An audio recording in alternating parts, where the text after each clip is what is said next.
Bab al-wudu'i maratan marrah. Membasuh bahagian-bahagian tubuh yakni yang harus dibasuh ketika sedang berwuduk cukup satu kali. An Ibn Abbas radhiyallahu anhuma qala tawadda'a an-nabiy sallallahu alaihi wa alihi wasallam maratan marrah. Diriwayatkan dari Ibnu Abbas radhiyallahu anhuma, Nabi Muhammad sallallahu alaihi wasallam berwuduk dan mencuci bahagian-bahagian tubuh yakni yang harus dibasuh ketika sedang berwuduk hanya satu kali. Gerak. Bab al-wudu'i maratain. Bab membasuh bahagian-bahagian tubuh yakni yang harus dibasuh ketika sedang berwuduk dua kali. An Abdullah bin Zaid al-Ansari radhiyallahu anhu anna Nabiy sallallahu alaihi wasallam tawadda'a maratain. Diriwayatkan dari Abdullah bin Zaid radhiyallahu anhu, Nabi Muhammad sallallahu alaihi wasallam berwuduk dan mencuci bahagian-bahagian tubuh yakni yang harus dibasuh ketika sedang berwuduk dua kali. Gerak. Bab al-wudu'i salasan salasa. Bab membasuh bahagian-bahagian tubuh yang harus dibasuh ketika sedang berwuduk tiga kali. An Utsman bin Affan radhiyallahu anhuma annahu da'a bi ina'in fa afraga ala yadayhi salasa marrat faghasalahuma thumma adkhala yaminahu fi al-ina'i famadmada wastanshaqa wastansar thumma ghasala wajhahu salasa marrat wa yadayhi ilal mirfaqaini salasa thumma masaha bi ra'sihi thumma ghasala rijlaihi salasa marrat ilal ka'bain thumma qala Rasulullah sallallahu alaihi wasallam man tawadda'a nahwa wudu'i hadza thumma shalla rak'atain la yuhaddithu fihima nafsah ghufira lahu ma taqaddama min dhanbihi. Diriwayatkan dari Humran, pembantu yakni budak Utsman radhiyallahu anhu, aku pernah melihat Utsman meminta segayung air dan ketika air itu telah tersedia, ia menuangkan air itu ke telapak tangannya dan membasuhnya tiga kali dan kemudian memasukkan tangan kanannya ke dalam wadah air dan membersihkan mulutnya, lalu membasuh dan membersihkan hidungnya, kemudian ia membasuh wajahnya dan bahagian bawah tangannya hingga dua sikunya tiga kali, mengusap rambut kepalanya dan membasuh telapak kakinya hingga ke pergelangan kakinya tiga kali. Kemudian ia berkata, Rasulullah sallallahu alaihi wasallam bersabda, jika seseorang berwuduk dengan caraku dan mendirikan solat 2 rakaat dengan khusyuk, maka Allah akan mengampuni dosa-dosanya yang telah lampau. Aywa, 3 hadis bercerita tentang masalah wudu dengan cara yang berbeza. Hadis yang pertama memberitahukan kalau Nabi berwudu basuh anggota wudu semua sekali-sekali. Hadis yang kedua memberitahukan Nabi berwudu membasuh anggota badannya atau anggota wudunya 2 kali. Hadis yang ketiga memberitahukan kalau Nabi berwudu membasuh anggota wudunya 3 kali. Sekali-sekali, 2 kali, kemudian 3 kali. Innama bu'ithtu mu'allima. Saya ini diutus oleh Allah sebagai mu'allim, sebagai guru.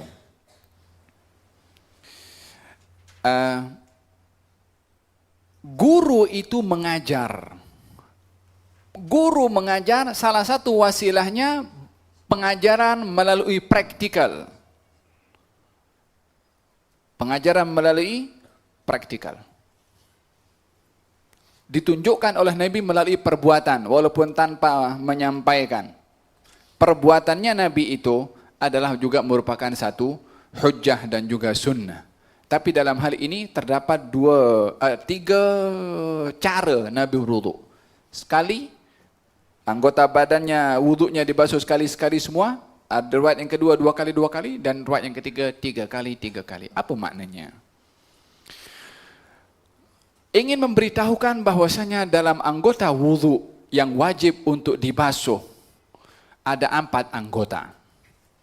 Dalam Al-Quranul Karim Allah Subhanahu wa taala berfirman, "Idza qumtum ila salati faghsilu wujuhakum wa aydiyakum ilal marafiq wamsahu bi ru'usikum wa arjulakum ilal ka'bain."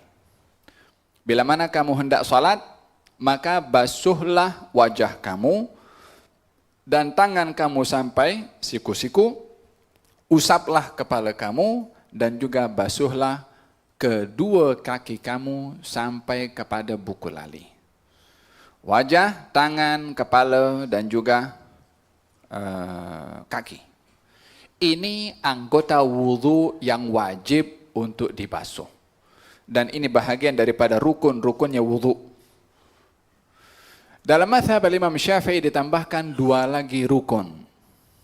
Rukun yang pertama adalah niat, bersandarkan kepada hadis Nabi, innamal a'malu binniyat. Setiap amal perbuatan bergantung kepada niatnya. Yang kedua adalah tertib.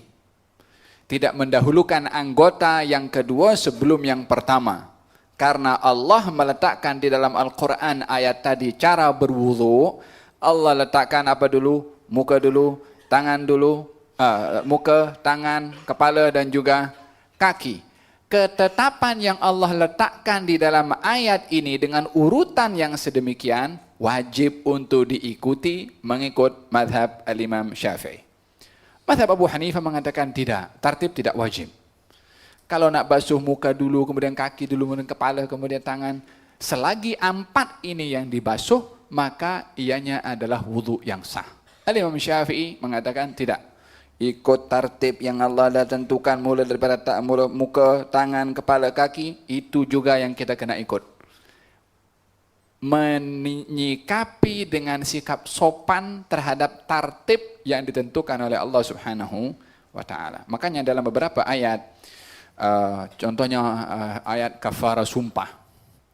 Ya kan? Orang kalau orang yang sumpah kemudian dia nak bayar kafara sumpah, kalau dia nak langgar itu sumpah, membebaskan hamba sahaya, kemudian berpuasa selama 3 hari atau memberikan kepada makan kepada orang-orang miskin. Adakah boleh pilih atau ikut tartib? Digalakkan untuk tartib dulu. Wahakadha Imam Syafi'i mengatakan wudu anggota yang wajib dibasuh 4, tapi ditambahkan 2 rukun mengikut kepada tartib dan juga an-niyah berdasarkan dengan hadis yang saya bacakan sebentar tadi.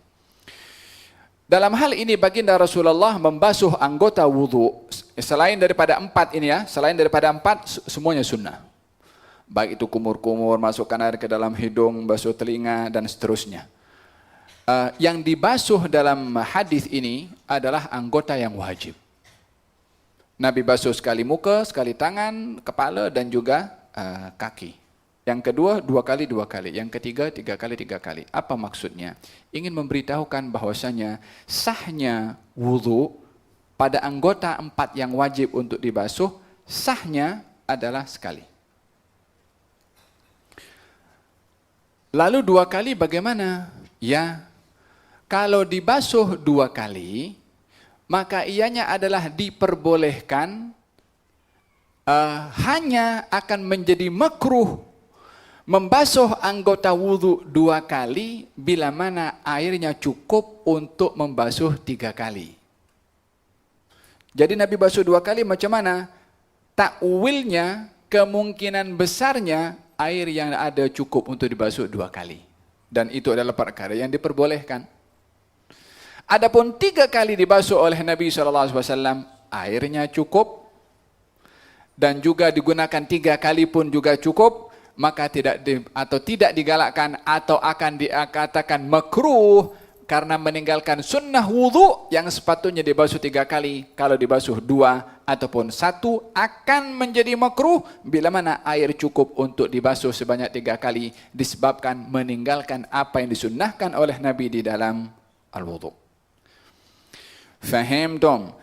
Keadaan akan menentukan baik keadaan air yang nak digunakan atau keadaan orang yang akan berwudu. Keadaan air atau keadaan orang yang berwudu. Air banyak, mungkin orang yang akan berwudu itu tidak mungkin untuk melakukan banyak basuhan 3 kali. Contohnya, kalau seseorang itu tak boleh kena air banyak. Airnya banyak, musimnya sejuk. Akan berbahaya kalau dia banyak kena air atau dia dalam keadaan sakit. yang tidak memungkinkan untuk memakai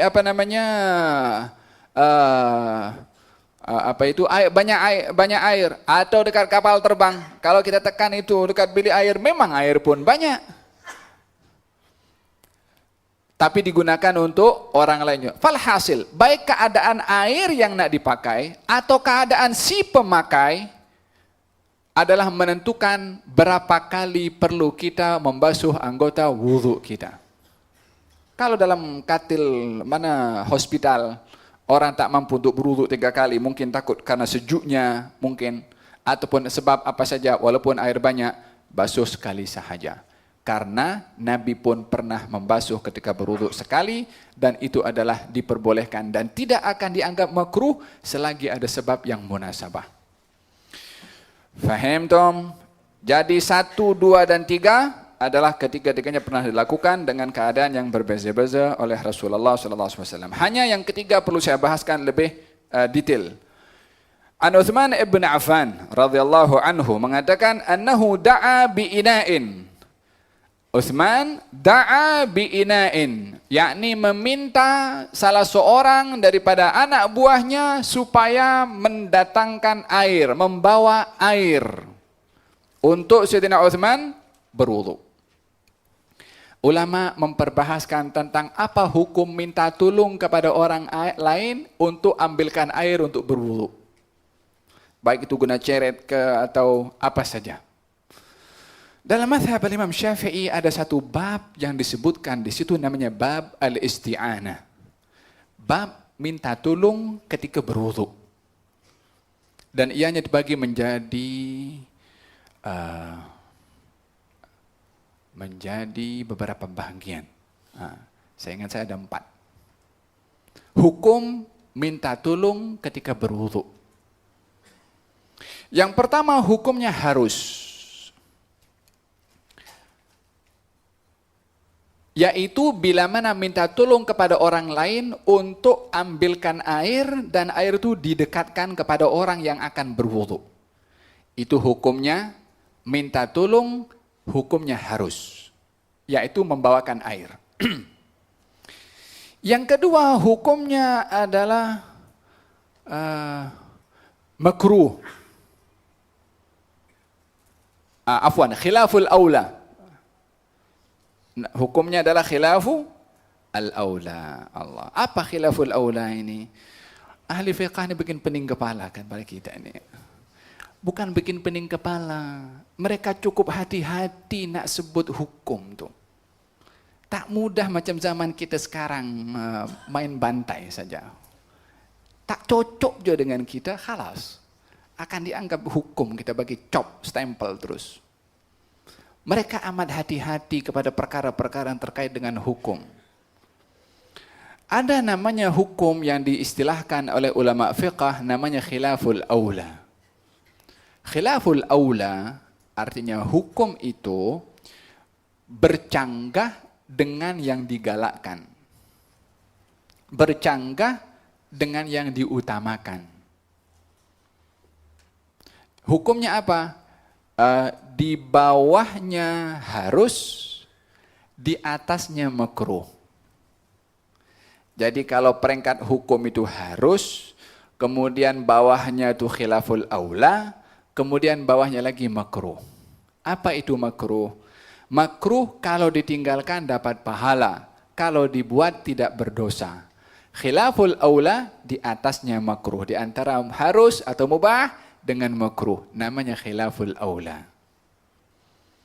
Faham dong? Nanti kalau kita ambil takhasus dalam fiqh, kita kebahaskan itu apa namanya ahkam dalam agama. Hukum minta tolong dalam wudu yang namanya khilaful aula kalau minta tolong kepada orang untuk tuangkan. Minta tolong untuk tuangkan. Kalau tadi yang harus membawakan air, tapi yang tuang orang yang nak berwudu itu tuang sendiri. Tapi yang khilaful aula, kalau minta tolong kepada orang untuk tuangkan, tolong tuangkan aku nak berwudu. Jadi orang tuang, kita berwudu. Minta tolong seperti ini namanya, hukumnya adalah khilafu al-aula. Yang ketiga, hukumnya adalah makruh. Yani tak digalakan. Apa itu? minta tolong orang lain mewudhukan. Tengok macam mana ahli fiqh dia bahaskan, aku nak berwudhu, wudhukan sini. Macam tu. Hukumnya adalah sahnya sah wudhu itu. Yang niat tetap orang yang berwudhu lah. Yang orang minta tolong tu dia hanya mewudhukan saja, basuh dia punya anggota tubuh badan yang wajib untuk dibasuh. Yang keempat, hukum minta tolong wajib walaupun dengan bayar. Yaitu bagi siapa yang tidak mampu untuk menggunakan tangannya berwudhu, kecuali dengan minta tolong kepada orang lain mewudhukan, yang mana wudhu itu adalah hukumnya wajib untuk salat, ma la yatimmul wajib illa bihi fahuwa wajib. Perkara wajib yang tak boleh disempurnakan kecuali dengan sesuatu itu, dasar sesuatu itu asalnya bukan wajib, tapi karena perkara yang wajib tak boleh diselesaikan kecuali dengan perkara yang hukum awalnya tidak wajib, itu hukum perkara yang awalnya tak wajib akan menjadi wajib. Karena apa? Untuk sampai kepada perkara yang wajib. Maka, meminta tolong mewudhukan kepada diri sendiri bagi orang yang tidak mampu untuk berwudhu, hukumnya adalah minta tolongnya wajib. Kalaupun mesti bayar, walaupun mesti bayar, tapi dengan syarat bayarannya yang normal. Kalau bayarannya lebih-lebih, dia boleh tanpa berwudhu. Tapi nanti setelahnya adalah wajib untuk mengqadha.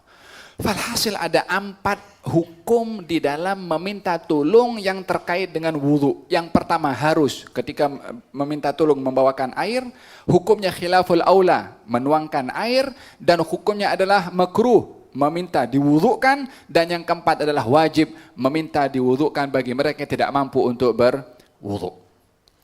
Faham dong? Menjadi pembahasan para ulama juga, subhanallah,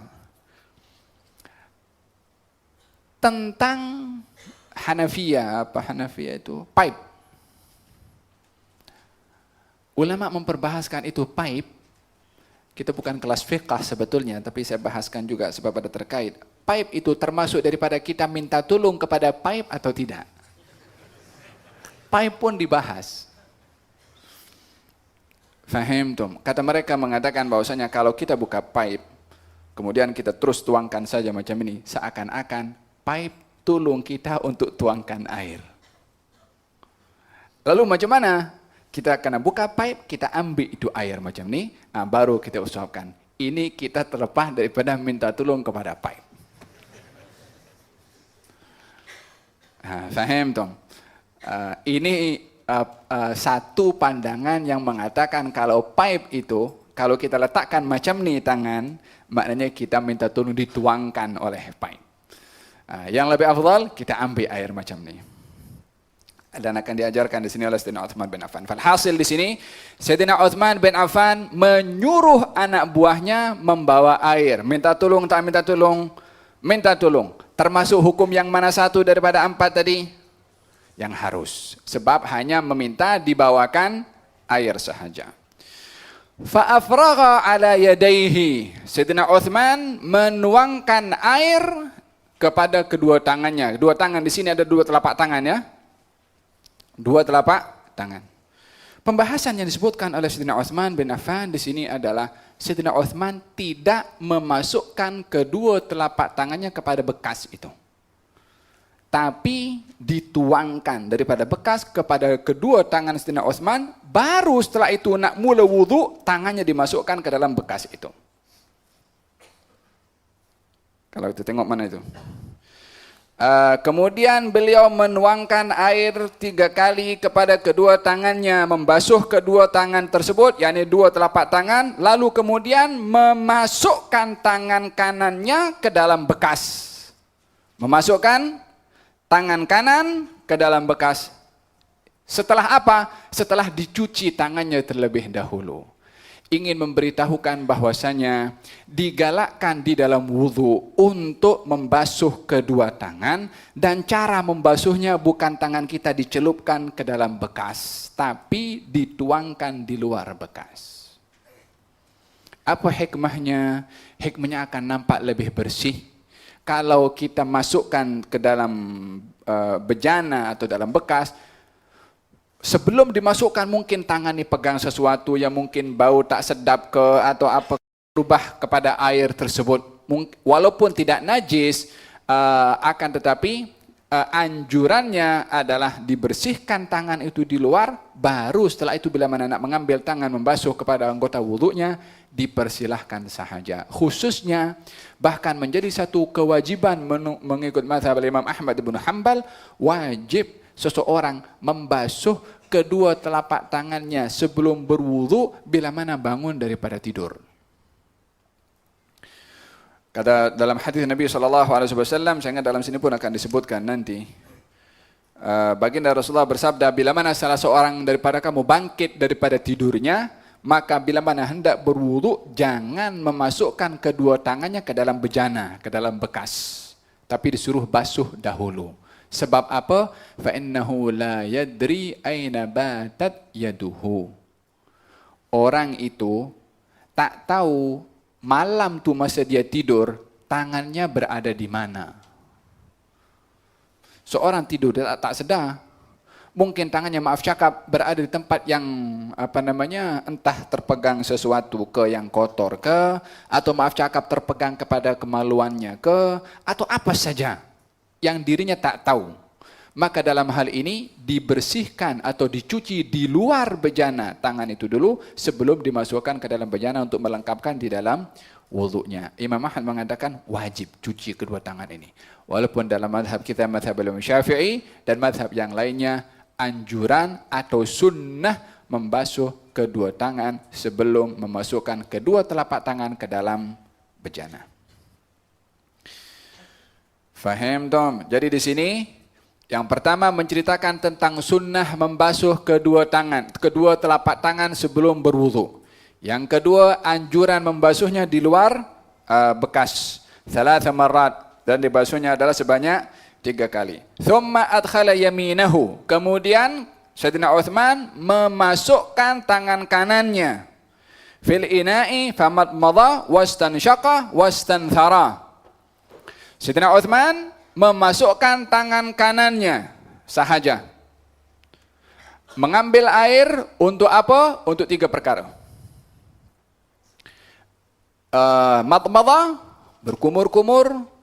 Istanshaqa, memasukkan air ke dalam hidung. Wastanthara, mengeluarkan air daripada hidung. Tayyib. Ahli fiqah pun memberikan penjelasan yang detail. Kita bahas ahli fiqah macam mana mereka itu menguraikan. Gambarannya adalah Sayyidina Uthman menggunakan tangan kanan satu. Ya. Kebiasaan yang kita lakukan biasanya kalau kita berwudu, memang 3 ini kita buat, kan? Kumur-kumur, masuk air dalam hidung dan juga mengeluarkan air daripada hidung. Tapi kebiasaan yang kita lakukan adalah 3 kali kumur-kumur, ambil lagi air 3 kali untuk hidung. Itu salah satu kaifiyah. Salah satu kaifiyah. Kaifiyah yang kedua. 1 kali ambil untuk 1 kali kumur-kumur, untuk 1 kali masuk hidung. Dan 1 kali untuk keluarkan air daripada hidung. Nanti kita bahaskan kenapa air itu dikeluarkan daripada hidung. Dan mengeluarkan air daripada hidung itu maksudnya adalah dengan menekan udara daripada dalam dengan menghembuskan supaya air yang ada dalam hidung itu terkeluar dengan tekanan nafas kita, bukan keluar dengan sendiri. Kalau kita masukkan air, kita lepas begini dia akan keluar sendiri. Ianya tidak termasuk daripada istinthar. Istinthar mesti ada tekan nafas kita. Macam itu. Atau menggunakan tangan kiri diusap macam itu. Itu namanya istinthar. Tapi kalau masukkan air ke dalam hidung tanpa ditekan dengan tangan kiri ataupun ditekan dengan nafas, tidak dikatakan istinthar. Istinshaq, memasukkan air ke dalam hidung. Oke, cara yang kedua tadi saya maksudkan, ambil 1, kumur-kumur, sisa air itu masukkan air ke dalam hidung dan dituangkan. dikeluarkan. Kalau nak guna tangan, dengan tangan kiri ya, dengan tangan kiri digalakkan. Cara yang keberapa? Yang kedua. Cara yang ketiga. Yang tadi itu yang sekali, lakukan 3 kali. Maka kumur-kumur 3 kali, masuk air ke dalam hidung 3 kali, mengeluarkan air pun 3 kali. Yakni 3 kali mengambil air. Cara yang ketiga, sekali ambil air, untuk 3 kali kumur-kumur, 3 kali masuk air ke dalam hidung, 3 kali keluarkan air daripada hidung. Dengan 1 kali ambil. Yakni maknanya kumurnya sikit saja. Kita kalau berkumur-kumur dalam wudhu ini, jangan membazir. Kita ada bahas dalam kelas yang lalu, jangan membazir dalam berwudhu walaupun air itu cukup banyak. Faham dong? Masukkan air, ambil air sedikit. Memang dalam wudhu, dalam wudhu kita digalakkan untuk mubalaghah. Baginda Rasulullah bersabda, kalau kamu berwudhu dan berkumur-kumur, bermubalaghahlah kamu ketika berkumur-kumur. Yakni berlebih-lebihanlah kamu ketika berkumur-kumur. Maknanya apa berlebih-lebihan? Yakni dibersihkan bagian mulut itu sampai kepada bahagian tempat rongga yang nak masuk ke dalam itu. Kecuali kalau dalam keadaan berpuasa, maka tidak digalakkan. Khawatir tertelajak nanti masuk di dalam keadaan berpuasa jadi batal nanti. Faham dong? Tapi hanya di mulut depan sahaja. Kalau airnya sedikit, maka ambil sedikit 3 kali, sisanya untuk masukkan air dikeluarkan, masukkan lagi air dikeluarkan, masukkan air dikeluarkan, yakni dalam 1 kali mengambil, 3 kali kumur-kumur, 3 kali masuk air dalam hidung, dan juga dikeluarkan sebanyak 3 kali. Ini bila mana airnya sedikit, tapi masih boleh mendapatkan fadilah sunnah 3 kali kumur, 3 kali masuk air dalam hidung, dan 3 kali keluarkan air daripada hidung. Tidak, ini airnya sedikit, tak payah yang sunnah-sunnah tinggalkan saja. Selagi boleh ambil sedikit saja, kenapa kita haramkan diri kita daripada fadilah untuk mendapatkan sunnah kumur-kumur dan selainnya? Bukankah Nabi SAW bersabda, tidak ada orang berwudu berkumur-kumur melainkan Allah akan gugurkan dosa daripada sekitar mulutnya. Tidak ada orang berwudu masukkan air ke dalam hidungnya melainkan Allah Subhanahu wa taala akan bersihkan dosa daripada hidungnya. Kenapa mesti ditinggalkan atau diabaikan sementara kita mampu untuk melakukan sunnah yang disunnahkan oleh Nabi Muhammad sallallahu alaihi wasallam. Idzan Sayyidina Utsman bin Affan mengatakan, memasukkan air tangan kanannya ke dalam bekas, berkumur-kumur, masukkan air ke dalam hidung dan juga mengeluarkan air di dalam hidung. Dalam hadis Nabi sallallahu alaihi wasallam dikatakan bahwasanya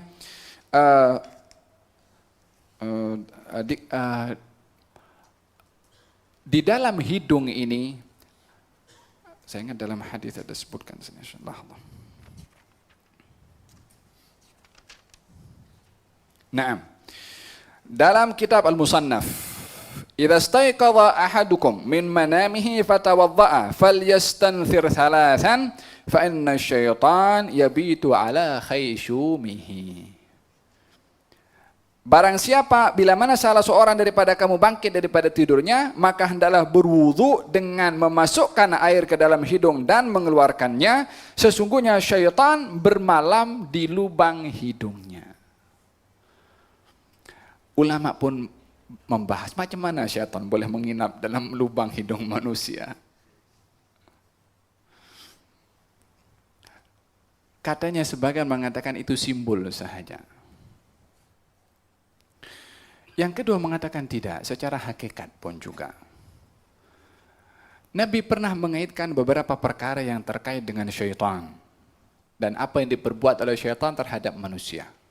Khususnya kalau orang yang dia tidur di waktu subuh sampai matahari terbit.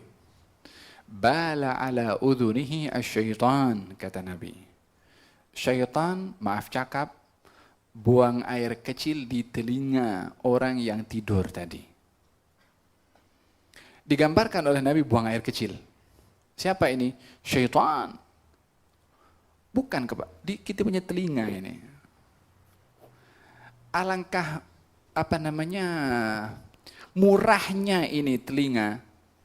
Kalau orang yang tidur di waktu subuh tak merasa menyesal bila mana bangkit di waktu matahari terbit, tak menyesal, aduh telinga aku dah kena syaitan. Perasaan menyesal bila mana terlewat bangkit akan memberikan semangat kepada kita untuk tidak terlewat bangkit dalam sholat subuh. Tapi problemnya kalau dah terbiasa, khususnya Sabtu Ahad. Cuti subuhnya pun cuti sekali. Jangan biarkan ini telinga yang cukup berharga Allah bagi kepada kita menjadi tempat sarang buangan najisnya syaitan. Tanamkan itu, kita akan bangkit subuh dan tidak akan membiarkan ini telinga menjadi tempat najisnya syaitan. Dalam hadis yang lain, Nabi SAW bersabda, "Inna syaitan yajri min ibni Adam majrad dam." Syaitan mengalir dalam tubuh anak Adam umpama mengalirnya aliran darah.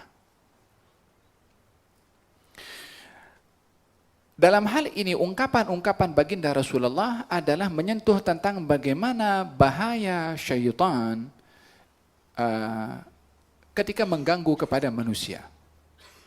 Terkadang maaf cakap tadi buang najisnya, mengalir dalam tubuh badan anak Adam, dan juga dalam hadis ini dikatakan adalah berada di dalam lubang hidungnya. Artinya syaitan sentiasa berada mencari tempat untuk menjadi sarang kepada syaitan demi untuk mengganggu kepada anak-anak Adam. Makanya untuk tidak memberi laluan kepada syaitan berada di sini, maka hendaklah dibasuh hidungnya ketika berwudu. Taib. Thumma ghasala wajhahu thalathan. Kemudian Sayyidina Uthman membasuh mukanya 3 kali. Saya sudah bahas batasan muka dalam kelas yang lalu. Dan juga kedua tangannya sampai siku-siku 3 kali. Kemudian membasuh kepalanya.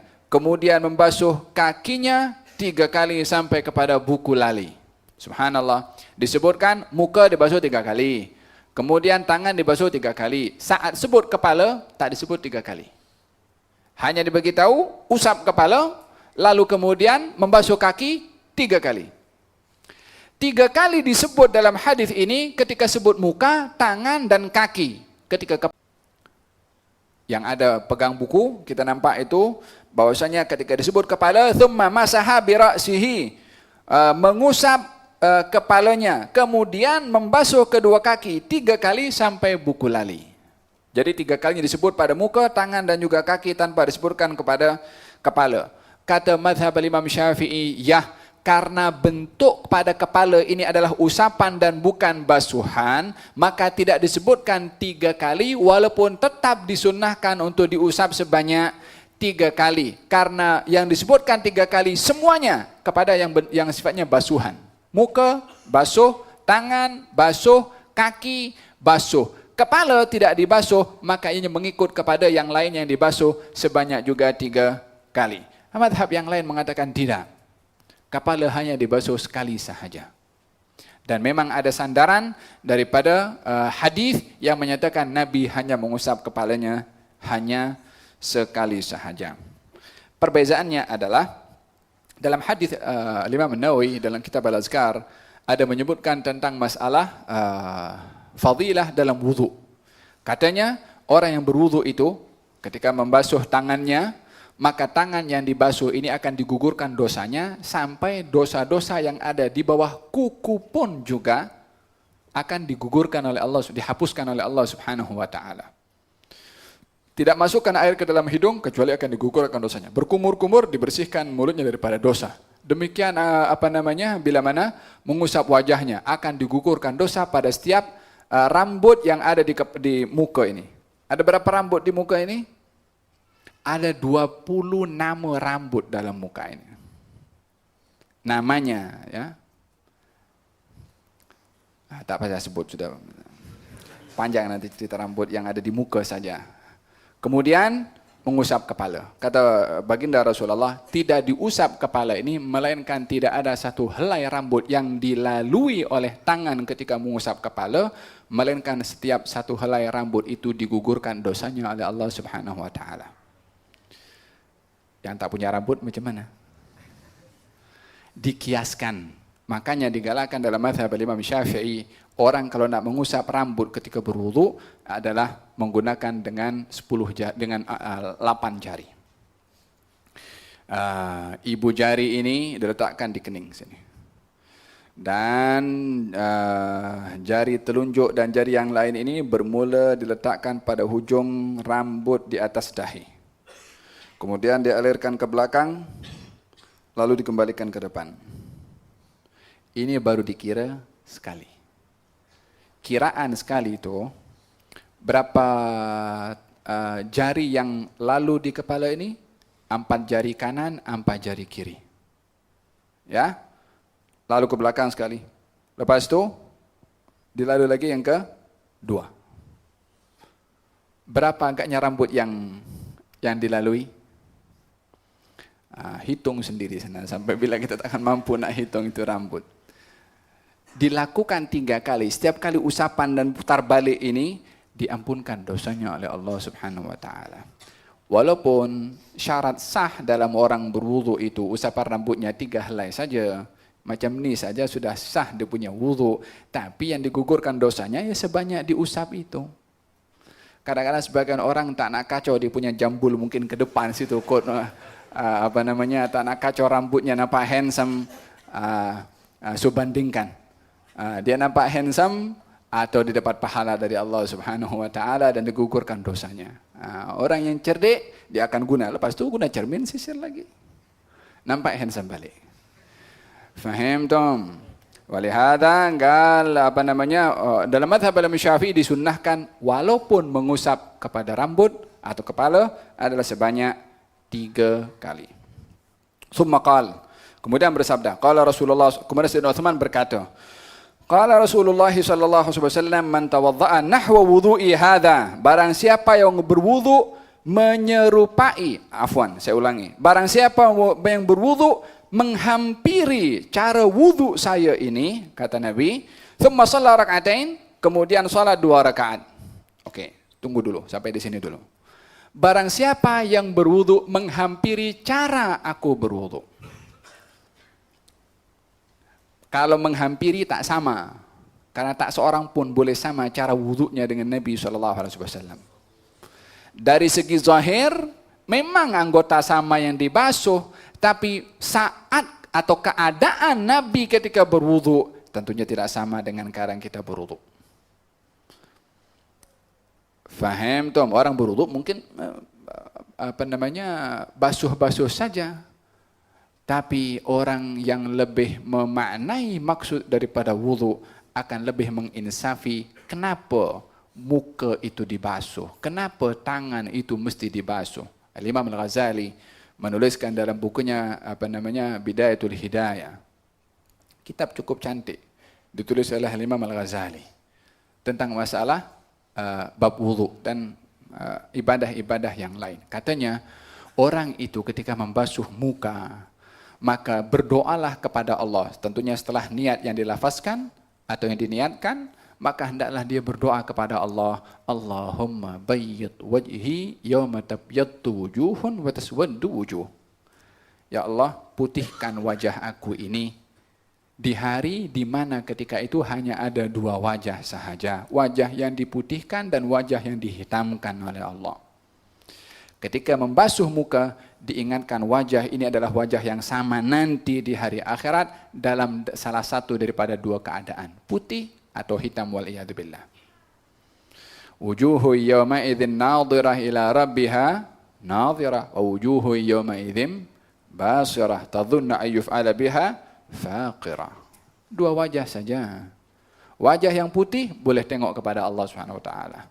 Wajah yang hitam wajahnya orang-orang yang derhaka kepada Allah Subhanahu wa taala. Maka seorang ketika basuh muka mengingatkan muka ini agar supaya diberi cahaya oleh Allah Subhanahu wa taala.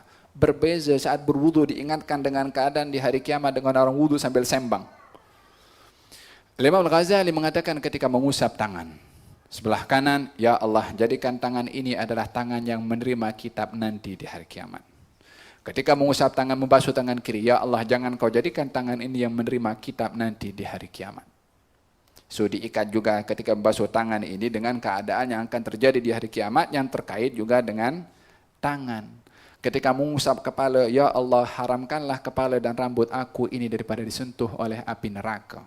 Disebabkan ada golongan nanti di hari kiamat yang akan dicampakkan oleh Allah ke dalam neraka bermula daripada kepalanya sendiri. Yang keempat, ketika membasuh kaki, ya Allah tetapkan kaki aku ini ketika melintasi kepada as-sirat, di mana hari itu ramai kaki-kaki yang tergelincir. Wudu yang seperti ini bila mana dimaknai dengan keadaan yang akan terjadi nanti di hari kiamat kepada anggota wudu, akan semakin nampak bermakna kesan daripada khusyuk itu, daripada wudu itu untuk kita khusyuk sebelum salat, tapi sudah dalam wudu pun kita sudah khusyuk. Makanya dikatakan barang siapa yang ingin merasakan khusyuk di dalam salat, khusyuklah ketika berwudu, karena wudu adalah pintu kepada salat.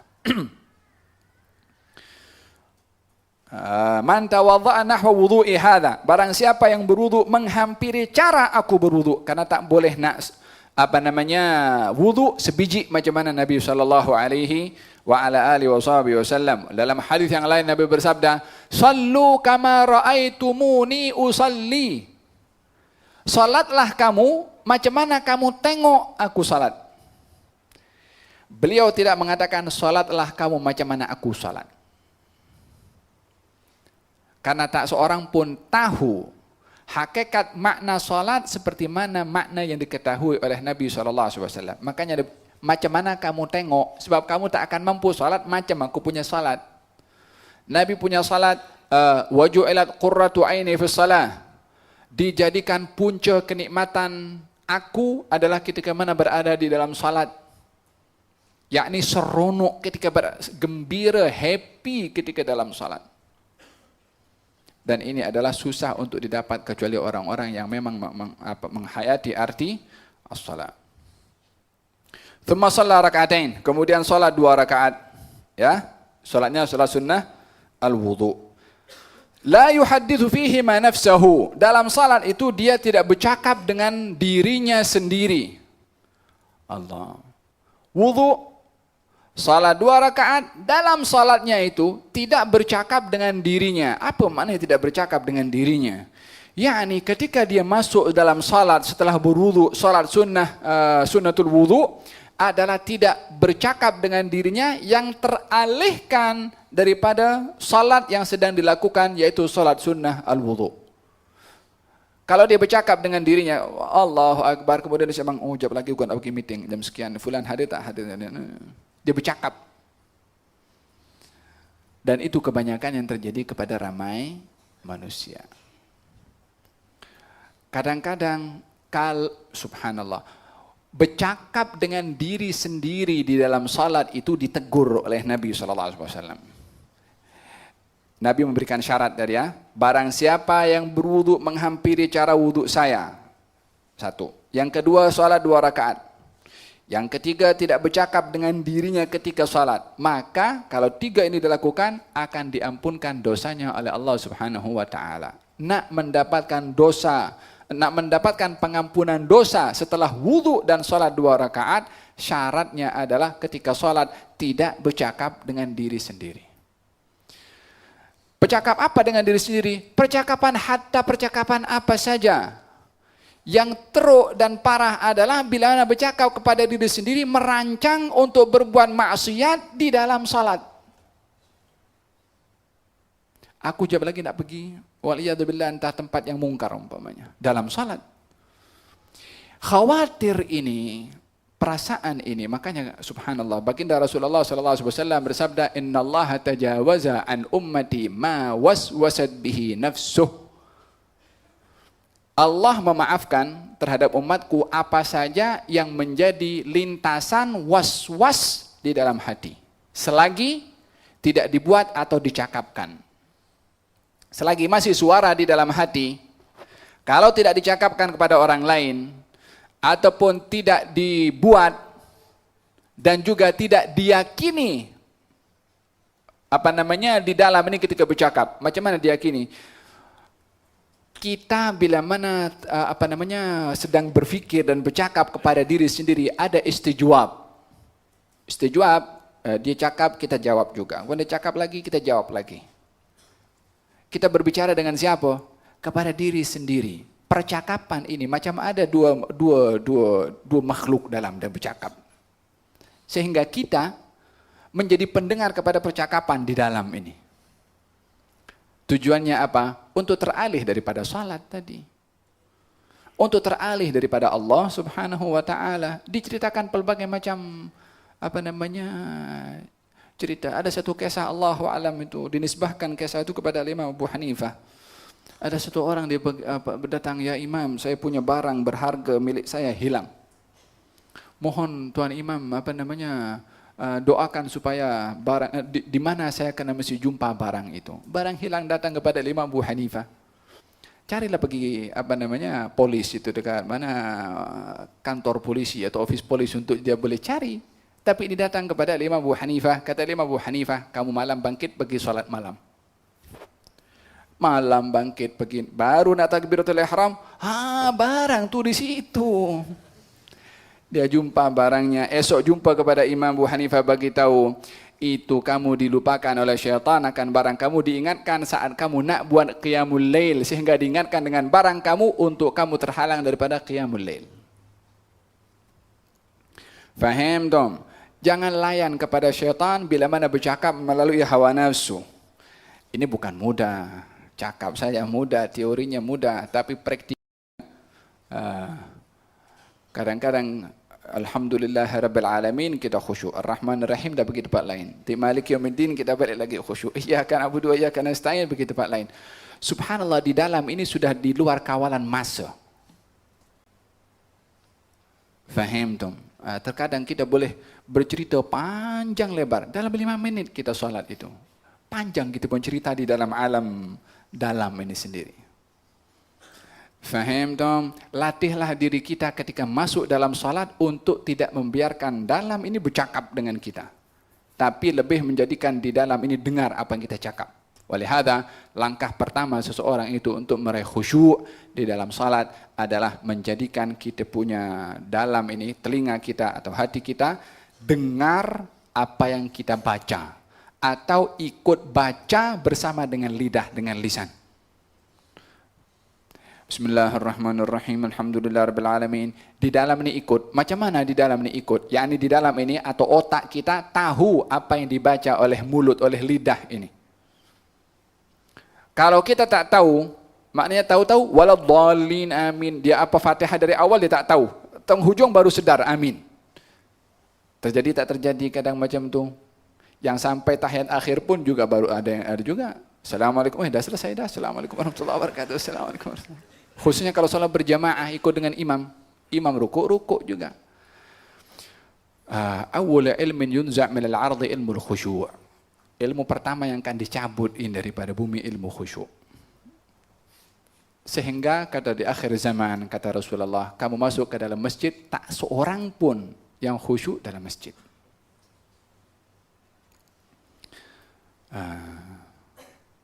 Allahu alam, adakah itu zaman kita atau zaman sebelum atau yang akan datang. Tapi realitinya adalah kalau kita melihat bahwasanya salat itu hakikatnya dapat mencegah orang daripada perbuatan keji dan mungkar, ramainya orang yang salatnya tidak mencegah dirinya daripada perbuatan keji dan mungkar. Sebabnya faqdul khusyuk. Tidak ada khusyuk di dalam salat. Jadi salatnya suri, salatnya gambaran sahaja. Mudah-mudahan Allah anugerahkan kepada kita al-khusyuk di dalam salat. Qad aflahal mu'minun alladzina hum fi salatihim khashi'un. Sungguh berjaya orang yang beriman, yaitu mereka yang sifat pertamanya orang berjaya daripada orang beriman, orang yang khusyuk di dalam salat.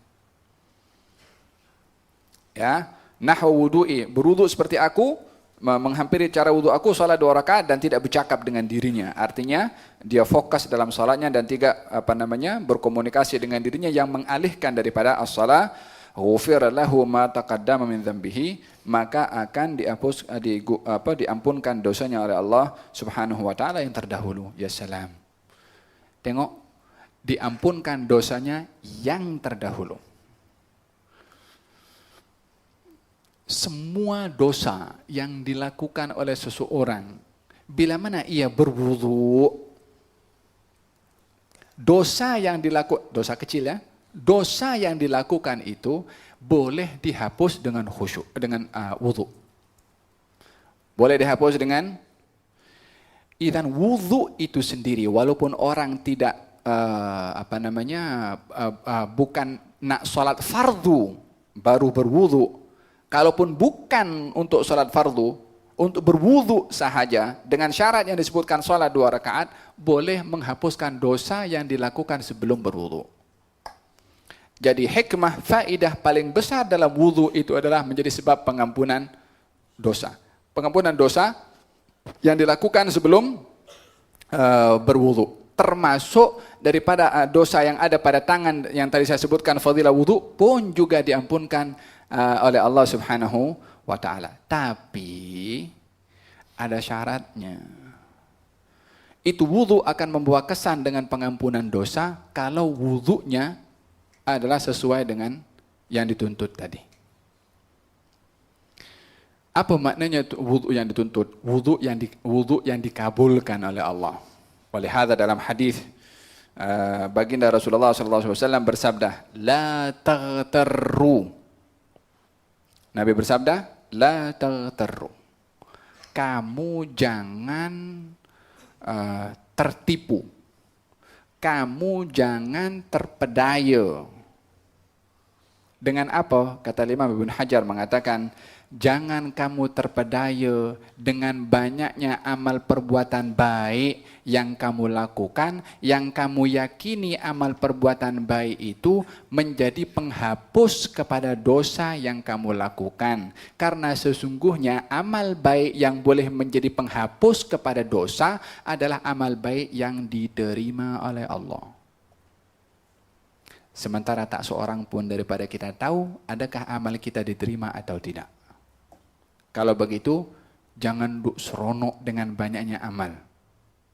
Maksudnya bukan tak boleh banyak beramal, tapi jangan tertipu dengan banyaknya amal sehingga kita mendakwa kita dah hebat dengan amal, ataupun tak apa, kita buat dosa saja dulu, lepas itu kita beramal baik, amal baik itu akan menghapuskan dosa. Hai, yang boleh menghapuskan dosa itu amal baik yang diterima, sementara awak tidak tahu adakah amal baik anda diterima atau tidak oleh Allah Subhanahu wa ta'ala.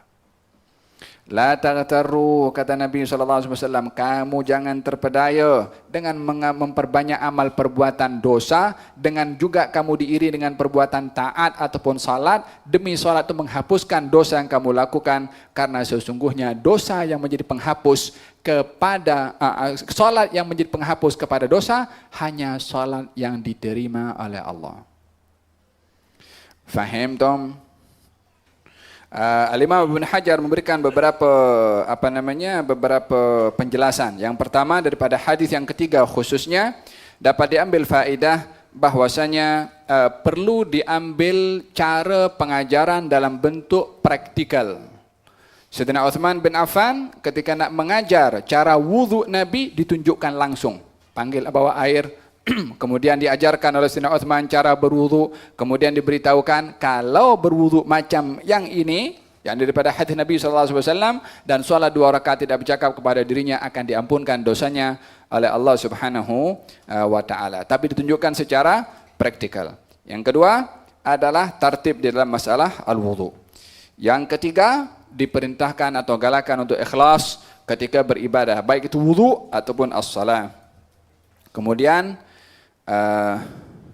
masalah khawatir, masalah suara di dalam hati tidak akan dihisab oleh Allah Subhanahu wa taala selagi tidak diceritakan ataupun dilakukan.